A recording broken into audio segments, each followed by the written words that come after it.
भटकते हुए भक्ति की डोर थामे चलना आसान नहीं है, लेकिन कहते हैं कि अगर मन आध्यात्म में रम जाता है तो फिर कुछ भी नहीं भाता है और अंतर्मन की यात्रा, इस यात्रा में सब कुछ बेमानी हो जाता है। तभी तो कुछ ऐसे संत हैं जिन्होंने सफलता के शिखर तक पहुंचकर भी सनातन की राह पकड़ ली, जिनकी कहानियां मिसाल बन गई है। रिपोर्ट देखिए।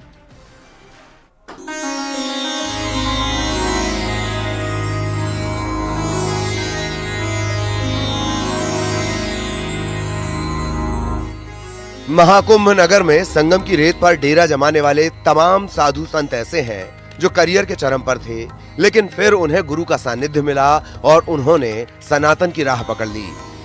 संन्यास दीक्षा लेने के बाद जीवन में कुछ ऐसा बदलाव आया कि फिर इसे कभी छोड़ ना सके।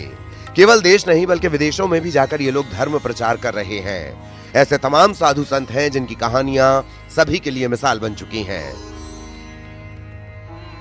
ऐसी एक कहानी है एथलीट फुटबॉलर से महामंडलेश्वर बनी श्रद्धा माता की, जिनकी कहानी बहुत दिलचस्प है।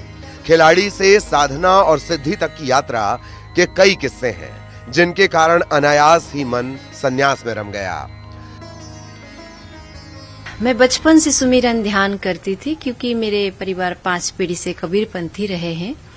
तो ध्यान सुमिरन करते करते कुछ ऐसे अनुभव मेरे जीवन में होता था।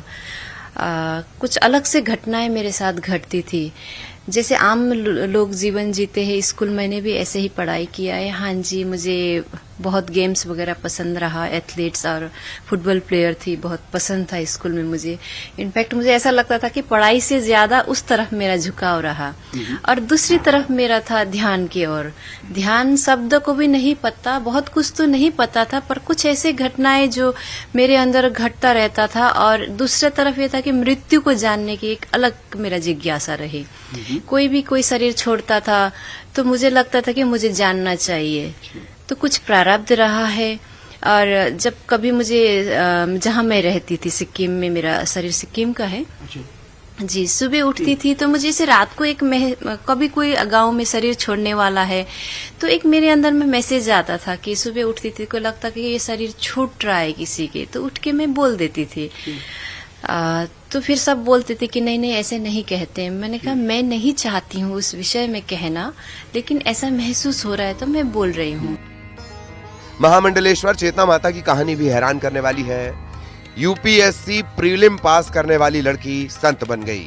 भक्ति के सागर में ऐसे डूबी कि फिर सांसारिक जीवन से मन उठ गया। गांव से रिलेटेड हूँ। मेरा पढ़ाई लिखाई हरियाणा में हुआ। गुड़गांव के पास में जन्म वहाँ हुआ और पढ़ाई लिखाई मैंने हरियाणा से किया। रोहतक यूनिवर्सिटी से ग्रेजुएशन किया, दिल्ली यूनिवर्सिटी से पोस्ट ग्रेजुएशन किया।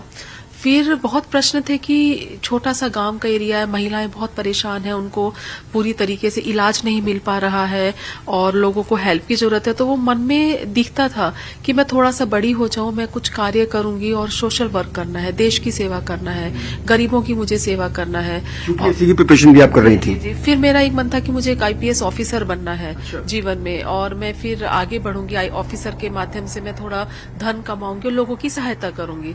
फिर यही प्रश्न मन में, आध्यात्मिक प्रश्न भी और लोगों की सेवा भाव का प्रश्न चलता रहा। फिर जब मैं 12th में थी, मैंने 12th के एग्जाम दिए थे, तो मुझे गुरु से मिलना हुआ 95 में।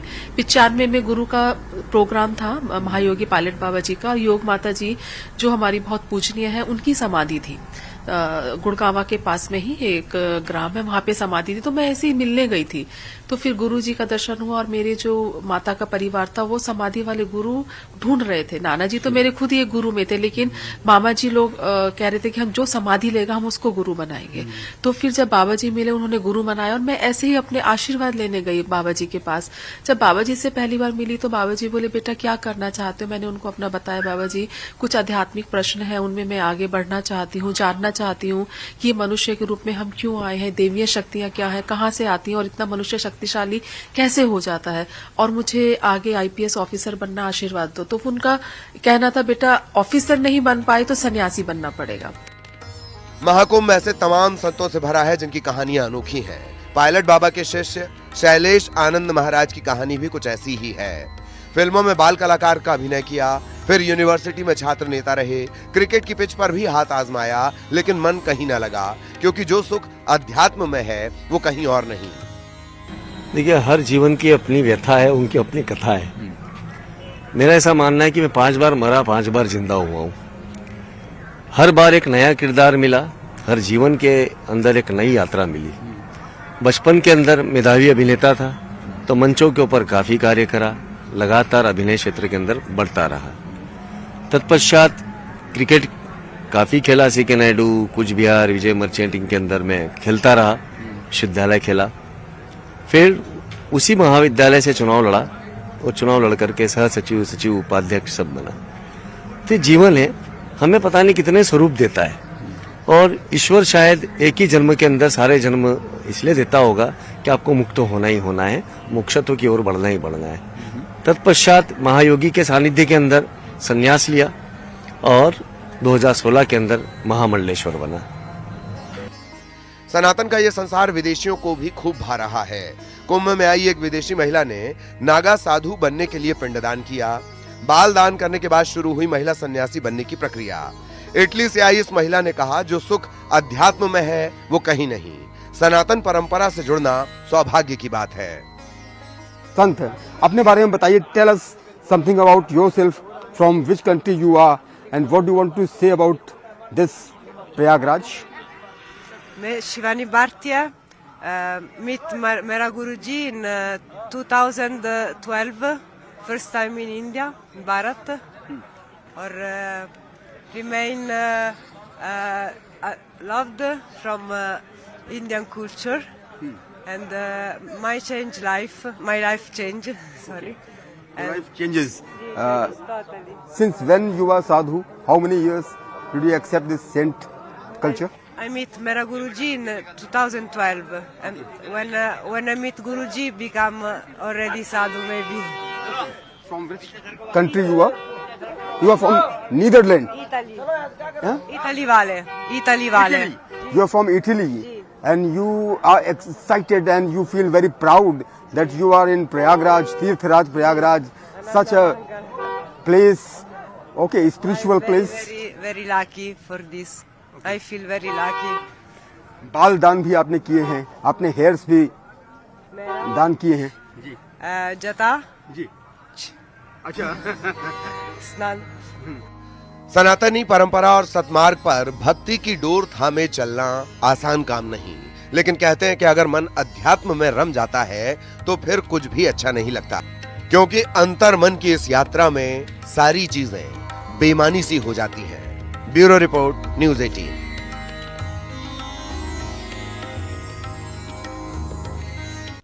महाकुंभ नगरी में आस्था के अनोखे रंग देखने को मिल रहे हैं। एक ओर श्रद्धालु संगम को निहार रहे हैं और सनातनी जयकारे से संगम को गुंजायमान कर रहे हैं, तो दूसरी ओर संत 24 घंटे धुनी रमाए बैठे हैं।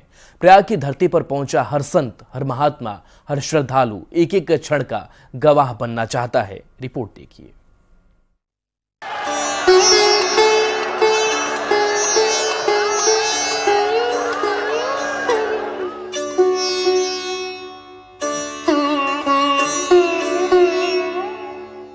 महाकुंभ में संगम स्नान के लिए देश के कोने कोने से करोड़ों श्रद्धालु पहुंच रहे हैं। मेले में देश विदेश से पहुंचे साधु संतों का अनोखा संसार देखने को मिल रहा है, जहां तप, जप और सत्संग कर भक्त भी निहाल हो रहे हैं।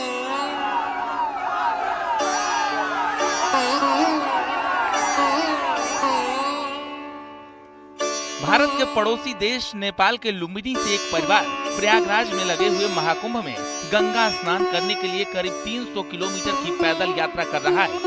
नेपाल के लुम्बिनी निवासी बेदी यादव भारत के कई हिंदू तीर्थ स्थान का पैदल दर्शन कर चुके हैं। प्रयागराज में लगे हुए महाकुंभ में आस्था की डुबकी लगाने के लिए ये अपने परिवार के साथ पैदल यात्रा कर रहे हैं। साथ ही रास्ते में सनातन संस्कृति का प्रचार प्रसार भी करते चलते हैं। हमारा यात्रा जो है अयोध्या होगा, पैदल यात्रा। अयोध्या के बाद यहाँ से जो है प्रयागराज का यात्रा होगा। तो सभी लोग से, सभी सनातनियों से आग्रह है कि सब लोग का आशीर्वाद चाहिए। उन्हीं लोग का आशीर्वाद लेकर के हम पैदल चल रहे हैं और प्रभु श्री राम का भी आशीर्वाद हम पर बनी रहे कि हमारा यात्रा कहीं और उल्ट न हो, हम यात्रा को पूरा कर सकें। श्री कृष्ण गोविंद हरे मुरारी, हे नाथ नारायण नगरी की बात ही निराली है। अलग अलग राज्य से आए श्रद्धालु आस्था में डूबे नजर आ रहे हैं। राजधानी परिधान में संगम आई महिलाओं ने गीत सुनाकर कुंभ नगरी की आभा का बखान किया। महिलाओं ने कहा कि कुंभ नगरी आकर उनका जीवन धन्य हो गया। महाकुंभ की नगरी में है और महाकुंभ की नगरी सनातन जय का नारा बुलंद करते हुए नजर आ रही है। कोई भजन कोई कीर्तन आपको गाने वाले थे, लगाइए। बोले बोले में आए हूँ मेरे बमले की धुन सुन के मैं प्रयागराज में आई हूँ तेरे डमरू की धुन सुन के मैं प्रयागराज में आए मेरे बोले ओ बम बोले तेरी नगरी में आई हूँ। महाकुंभ मेले में आए नागा साधुओं का अंदाज भी निराला है। महाकुंभ में पहुंचे ये नागा बाबा खुद को टाइगर बाबा कहते हैं। टाइगर बाबा 10 साल की उम्र में नागा सन्यासी बन गए थे। जिस घर को अगर अपन ने छोड़ दिया उसमें क्या जाना डबल से, हमें एक घर छोड़ने जितना परिवार मिलेगा ये सारा मेरा परिवार है। जैसे मान लीजिए साधु संत हैं आप, कभी आप का सामना अपनों से हुआ हो? ऐसा कभी हुआ? मैं अपने देखते हैं कभी नहीं हुआ। हाँ आप सभी हैं, अपने तो सभी है, लेकिन जब माँ बाप सामने आते हैं तो कभी इस तरह का कोई क्षण आया जीवन में कि नहीं आया? खून का फर्क है। मरने के बाद बोलिए आप कोई कहता कि मेरा कितने दिन घर में रखते हैं? अभी आपको रखेंगे जिंदगी में 50-60, मरने के बाद 2 दिन के बाद भी कर देंगे। 24 घंटा आदमी के लिए मुश्किल हो जाते हैं। तो ये तो रीत है। बनी बनी पर लाखों निसार होते हैं, जब बनी बिगड़ जाए तो दुश्मन हजार होते हैं। जब तुम देर तक ध्यान करते हैं, रोजाना का क्या रूटीन होता है आप लोगों का? ये मेले में 24 ही घंटा 12, 3, 2 घंटे है। मैं जो वैसे ही पूछ रहा हूँ, ध्यान कहते हैं कि ध्यान ही परमानंद की प्राप्ति है। जिसने ध्यान कर लिया उसको परमानंद मिल जाता है। ध्यान अंदर आत्मा से हम करते ही रहते हैं 24 घंटा। भक्ति मीरा ने कैसी करी, देखी इसका प्यार भी। भक्ति का कोई अंत नहीं, कौन क्या कर रहा क्या कर रहा है, ये भक्ति का अनूप रूप है। सन सोते सोते भक्ति कर सकते हैं। सच में आस्था के इस संगम के रंग अनोखे हैं। श्रद्धालु संगम को निहार रहे हैं, सनातनी उद्घोष की आवाज को बुलंद कर रहे हैं और संत 24 घंटे धुनी रमाए बैठे हैं। वैसे भी महाकुंभ का ये पवित्र अनुष्ठान वैश्विक कल्याण का अनुष्ठान है। यही वजह है कि प्रयाग की धरती पर पहुंचा हर संत, हर महात्मा, हर श्रद्धालु एक एक क्षण का गवाह बनना चाहता है। Bureau report, news 18। अब तक 8 करोड़ लोग महाकुंभ में पवित्र संगम में स्नान कर चुके हैं। 29 जनवरी को मौनी अमावस्या वाले दिन 8 करोड़ से ज्यादा श्रद्धालुओं के आने की उम्मीद है। इसके लिए पूरी तैयारी की जा रही है। सीएम योगी ने बताया कि दूसरे राज्यों से भी वीवीआईपी महाकुंभ पहुंच रहे हैं। राष्ट्रपति, प्रधानमंत्री समेत देश के सभी वीवीआईपी भी कुंभ पहुंचने वाले हैं। सीएम योगी ने बताया कि अभी डेट फाइनल नहीं हुआ है, लेकिन जल्द ही इसकी जानकारी दी जाएगी। ये रिपोर्ट देखिए।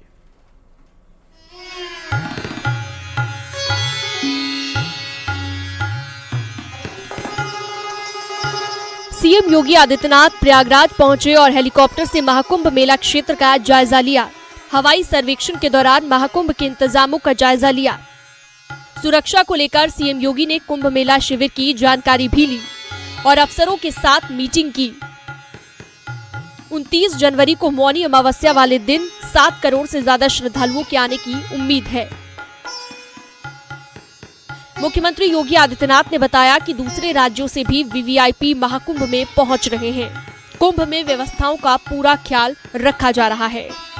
पूर्व राष्ट्रपति आदरणीय रामनाथ कोविंद जी इस समय महाकुंभ के आयोजन के साथ जुड़े हुए हैं। तमाम राज्यों के माननीय राज्यपालगण, माननीय मुख्यमंत्रीगण लगातार यहाँ आ रहे हैं। हमारे उच्चतम न्यायालय और उच्च न्यायालयों के माननीय न्यायमूर्तिगण भी और विभिन्न राज्यों से जुड़े हुए माननीय जनप्रतिनिधिगण भी लगातार यहाँ पर आकर के स्नान में भाग ले रहे हैं। लाखों की संख्या में संतों, कल्पवासियों की उपस्थिति वर्तमान में प्रयागराज में है। राजस्थान के सीएम भजनलाल शर्मा महाकुंभ में पहुंचे, जहां उन्होंने संगम में आस्था की डुबकी लगाई। स्नान के बाद मां गंगा की पूजा अर्चना की।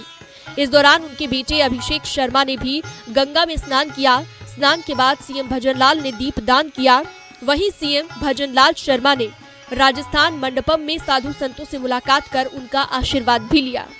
हर कोई चुनौती आए उसको माँ गंगा पूरा करे और माँ गंगा का ये दृश्य आप देख रहे हैं, निश्चित रूप से सभी प्रदेशवासी और देशवासियों को सुख और समृद्धि में रहे। रक्षा मंत्री राजनाथ सिंह भी महाकुंभ में स्नान कर चुके हैं। रक्षा मंत्री ने शनिवार को महाकुंभ क्षेत्र पहुंचकर संगम में आस्था की डुबकी लगाई और मां गंगा का पूजन किया। रक्षा मंत्री राजनाथ सिंह ने कहा कि संगम में स्नान करना सौभाग्य है। राजनाथ सिंह ने महाकुंभ के सफल आयोजन के लिए मुख्यमंत्री योगी आदित्यनाथ की तारीफ भी की है। सनातन आध्यात्मिक विश्व के सबसे बड़े जन समागम का कुशल संचालन जिस तरीके से हमारे उत्तर प्रदेश के मुख्यमंत्री श्रीमान योगी आदित्यनाथ जी ने किया है, जिस श्रद्धा भाव से यहाँ के मुख्यमंत्री ने इस महाकुंभ का आयोजन किया है, इसके लिए वह साधुवाद के पात्र हैं, बधाई के पात्र हैं। और प्रशासनिक दृष्टि से भी यह आयोजन मैं कह सकता हूं ऐतिहासिक उपलब्धि है, क्योंकि मैं भी इस प्रदेश का मुख्यमंत्री रहा हूं। वहीं गृह मंत्री अमित शाह भी महाकुंभ में आस्था की डुबकी लगाने के लिए 27 या फिर 28 जनवरी को पहुंच सकते हैं। सूत्रों के मुताबिक अमित शाह मौनी अमावस्या के अमृत स्नान से पहले अपने परिवार के साथ संगम में स्नान करने के लिए पहुंच सकते हैं। राष्ट्रपति, प्रधानमंत्री समेत देश के सभी वीवीआईपी भी कुंभ पहुंचने वाले हैं। प्रयागराज पहुंचे सीएम योगी आदित्यनाथ ने बताया कि अभी डेट फाइनल नहीं हुई है, लेकिन जल्द ही इसकी जानकारी दी जाएगी। आदरणीय प्रधानमंत्री जी का, आदरणीय राष्ट्रपति जी का, आदरणीय उपराष्ट्रपति जी का कार्यक्रम भी प्रस्तावित है। बहुत शीघ्र उन तिथियों को केंद्रीय गृह मंत्री जी आदरणीय अमित शाह जी का भी कार्यक्रम प्रस्तावित है। अन्य महानुभावों के भी कार्यक्रम यहाँ पर लगातार चल रहे हैं। योगी सरकार अब महाकुंभ में 22 जनवरी को कैबिनेट की बैठक करेगी। बैठक के लिए राज्य सरकार के सभी मंत्रियों को प्रयागराज बुलाया गया है। सीएम योगी ने साल 2019 में प्रयागराज कुंभ के दौरान भी अपने सारे मंत्रियों की बैठक बुलाई थी। इसमें मेरठ से प्रयागराज तक गंगा एक्सप्रेस वे के बनाने की योजना को मंजूरी दी थी। पिछले साल अयोध्या में भी मुख्यमंत्री योगी आदित्यनाथ ने मंत्रिमंडल की बैठक की थी। प्रयाग के प्रभाव को कौन नहीं जानता है, और उसमें भी जब महाकुंभ हो तो यह दैवीय संयोग होता है। निश्चित रूप से इस महाकुंभ में योगी आदित्यनाथ जी की जो कैबिनेट की बैठक होगी वो ऐतिहासिक होगी, अभूतपूर्व होगी, उत्तर प्रदेश की दिशा और दशा को तय करने वाली होगी। निश्चित रूप से उत्तर प्रदेश के विकास को लेकर नए संकल्प होंगे और प्रयास जो होंगे वो भी जनता को दिखाई देंगे। महाकुंभ में होने वाली योगी सरकार की बैठक में प्रयागराज समेत उत्तर प्रदेश को कई खास सौगात वाली योजनाओं को मंजूरी दी जाएगी। इस बैठक में योगी सरकार के सभी मंत्री शामिल होंगे। इस कैबिनेट के लिए स्पेशल तारीख को चुना गया है। पिछले साल 22 जनवरी को ही रामलला की प्राण प्रतिष्ठा का कार्यक्रम हुआ था। कैबिनेट की बैठक में कुछ अहम योजनाओं को हरी झंडी के साथ ही फैसले भी लिए जाएंगे। संकेत मिश्रा, न्यूज़ 18।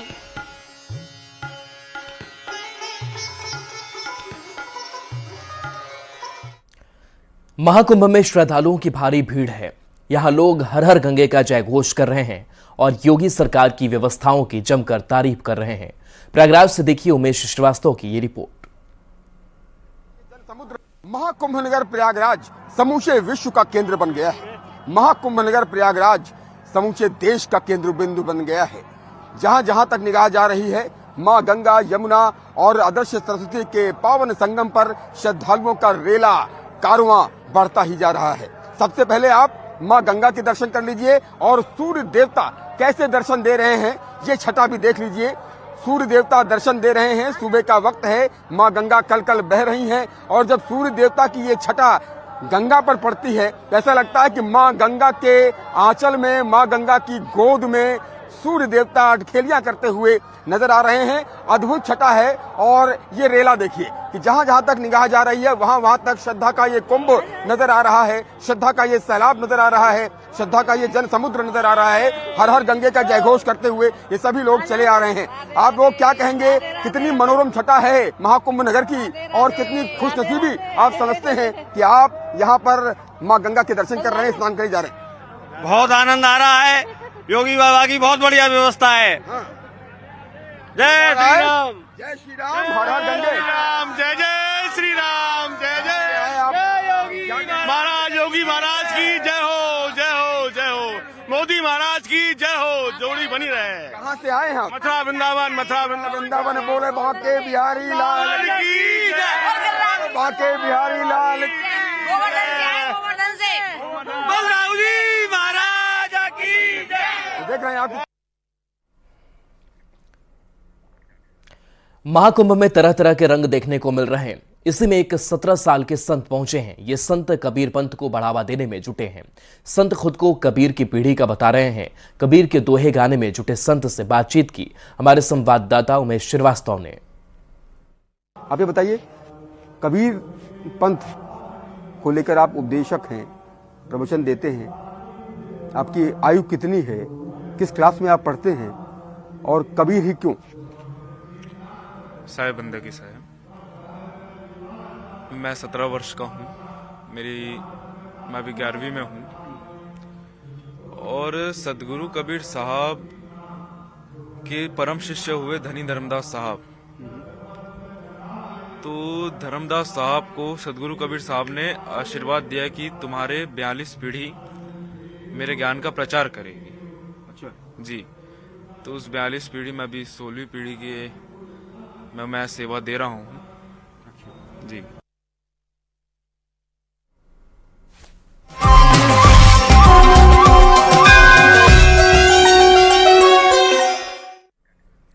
तो महाकुंभ